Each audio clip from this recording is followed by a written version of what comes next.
Haryana YouTube channel की ओर से सभी को नमस्कार, गुड मॉर्निंग।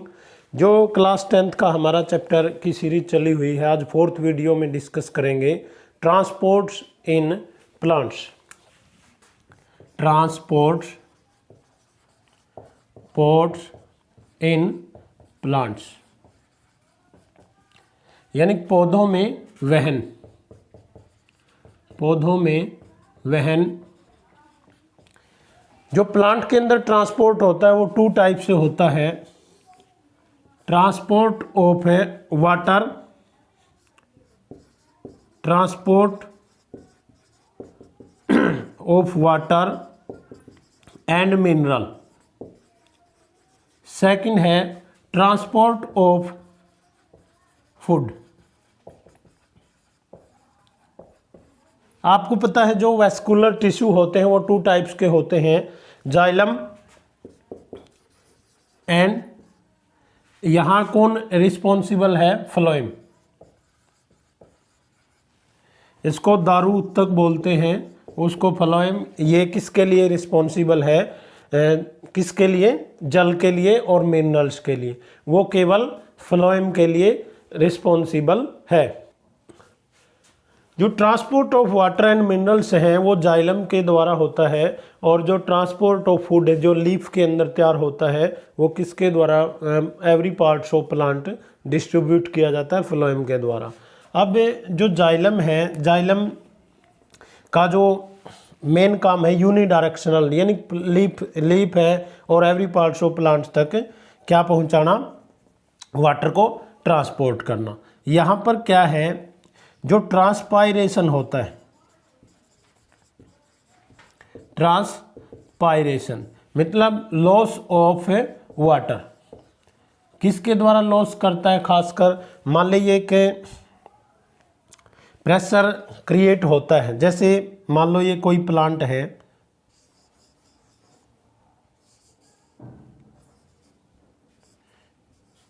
और इसके अंदर ये सेल है, सेट ऑफ सेल है यहाँ तक। यहाँ से क्या होगा? लॉस ऑफ वाटर मॉलिक्यूल होगा, लॉस ऑफ वाटर मॉलिक्यूल। यहाँ भी तो एक क्या होगी? वैकेंसी क्रिएट होगी, और यहाँ पर क्या है? वाटर है। यहाँ पर क्या है? सोइल के अंदर वाटर है। यहाँ से जैसे ही वाटर का लॉस होगा ट्रांसपायरेशन के द्वारा, तो यहाँ पर एक वैकेंसी बनती रही, खाली रहेगी, और उसका जगह लेने के लिए दूसरा वाटर मॉलिक्यूल आ जाएगा, और एक हाई प्रेशर के द्वारा वाटर क्या हो जाएगा? ट्रांसपोर्ट हो जाएगा। ये तो था सिंपल जो फेनोमिना है, सिंपल फेनोमिना। और दूसरा है यहाँ पर ट्रांसपायरेशन के अलावा रूट प्रेशर। रूट प्रेशर कैसे काम करता है? मान लो सोयल के अंदर कौन कौन है? वाटर और मिनरल।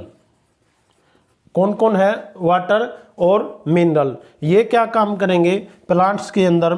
मान लो जब ये एटीपी मॉलिक्यूल कंज्यूम करेगा, एटीपी मॉलिक्यूल को अपना कंज्यूम करेगा, यहाँ से क्या हो जाएगा? किसकी कंसंट्रेशन बढ़ जाएगी? मिनरल की। किसकी कंसंट्रेशन बढ़ेगी? मिनरल की। और वाटर के अंदर क्या हो जाएगी? डेफिशिएंसी, क्योंकि जो सोल्यूट पार्टिकल जब ज़्यादा हो जाएंगे सॉल्वेंट से, तो एक प्रेशर के द्वारा जो वाटर है ऑटोमेटिक राइज अप कर जाएगा। दोबारा देखो, जो ट्रांसपायरेशन के अंदर क्या है? जो यहाँ पर लॉस होता है वाटर का, वो किसके द्वारा? लीफ के द्वारा। वहाँ पर क्या हो जाती? वैकेंसी क्रिएट हो जाती, उसका जगह लेने के लिए दूसरा वाटर मॉलिक्यूल आ जाता है, और इस तरह से ये या लास्ट तक वैकेंसी होती रहती है और वाटर राइज अप कर जाता है। और रूट प्रेशर के द्वारा क्या है? जो पौधे की जो रूट्स है वो एब्जॉर्ब करती है वाटर और मिनरल को सोइल से, और जब ये एटीपी मॉलिक्यूल कंज्यूम करके मिनरल्स को ले जाती है, तो अंदर मिनरल्स या आयन की क्या है? कंसंट्रेशन बढ़ जाती है, फिर वाटर राइज अप कर जाता है। This phenomena is obtain by the root pressure. अब पढ़ेंगे फ्लोएम के अंदर ट्रांसपोर्ट ऑफ फूड कैसे होता है।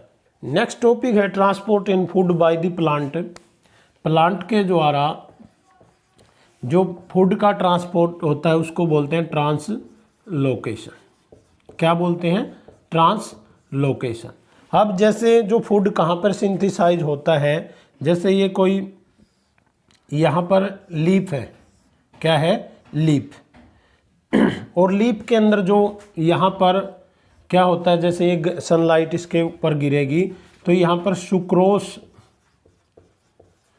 सिंथेसाइज होता है प्लांट्स के अंदर, सुक्रोस।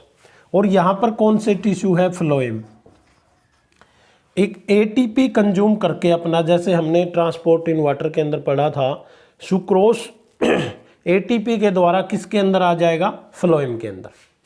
यहाँ पर तो है ग्रीन पार्ट, ये कौन सा पार्ट है, ग्रीन पार्ट।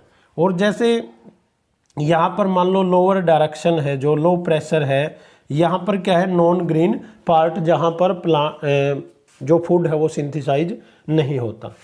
अब क्या करेगा, ये एटीपी के द्वारा कंज्यूम करके सुक्रोस यहाँ पर आ जाएगा, तो इस फ्लोएम के अंदर क्या होगी, कंसंट्रेशन बढ़ जाएगी किसकी, सुक्रोस की, और यहाँ पर वाटर मॉलिक्यूल क्या रह जाएंगे, कम। अब इसके आसपास क्या है, जाइलम टिश्यू भी होते हैं, आपको पता है जाइलम और फ्लोएम बिल्कुल पास पास होते हैं। तो जाइलम का काम क्या है, ट्रांसपोर्ट ऑफ वाटर। तो यहाँ पर किसकी कंसंट्रेशन है ज़्यादा, वाटर की। अब क्या करेगा, ये यहाँ से वाटर इसके अंदर मूव कर जाएगा from higher concentration to low concentration, पढ़ा ना हमने, जिसमें हम ओस्मोसिस पढ़ते हैं। अब यहाँ पर प्रेशर क्या हो गया, बहुत ज़्यादा हो गया, हाई प्रेशर हो गया, क्या हो गया, हाई प्रेशर। और डिफ्यूजन प्रोसेस क्या है, high pressure to low pressure. ये किसके द्वारा होता है, ये सारा प्रोसेस किसके द्वारा होता है, फ्लोएम के द्वारा। फ्लोएम किसके पास है, जो ग्रीन पार्ट है पत्तियों का, फ्लोएम टिश्यू के अंदर जो कंडक्टिव टिश्यू है, एटीपी के द्वारा सुक्रोस को भेजेगा।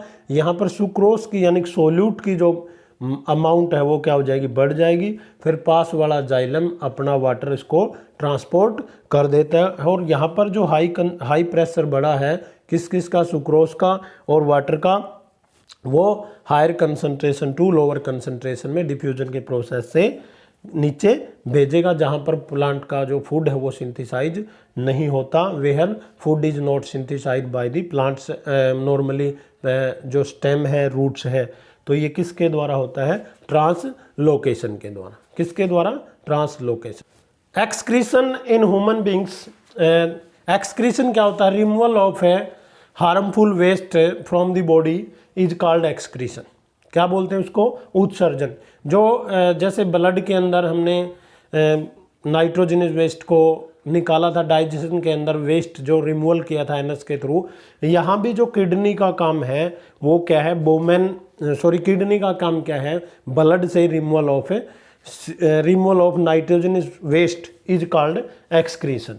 यहाँ पर ये स्ट्रक्चर है, इसको लेफ्ट किडनी बोलते हैं, इसको राइट किडनी, ये रीनल आर्टरी, ये रीनल वेन, ये यूरेटर है, ये यूरिनरी ब्लैडर और यूरेथ्रा। तो सबसे पहले जो नाइट्रोजनस वेस्ट है, ब्लड के अंदर नाइट्रोजन है, यूरिया है, वो रीनल आर्टरी कहाँ पे लेके आती है, renal artery takes harmful waste to blood to kidney, both kidney के अंदर आएगा, दोनों किडनी के अंदर। अब जैसे ये यहाँ रीनल आर्टरी के द्वारा ऐसे आया, यहाँ पे दोनों किडनी के अंदर पास आउट होता है। अब किडनी यहाँ से फिल्टर करती ब्लड को, फिल्टर करने के बाद दोबारा इसकी डायरेक्शन है जो इस तरह से रीनल वेन के द्वारा प्यूरिफाई होने के लिए चला जाता है। सबसे पहले जो नाइट्रोजन वेस्ट है वो किडनी में आता है, किडनी इसको क्या करती है, फिल्टर करती है और दोबारा रीनल वेन के द्वारा इसको भेज देती, सेंड कर देती है। और जो रिमूवल ऑफ हानिकर्स यूरेटर के द्वारा यूरिनरी ब्लैडर के अंदर आ जाते हैं और यूरिनरी ब्लैडर्स के अंदर स्टोर रहते हैं until when pressure is not take place.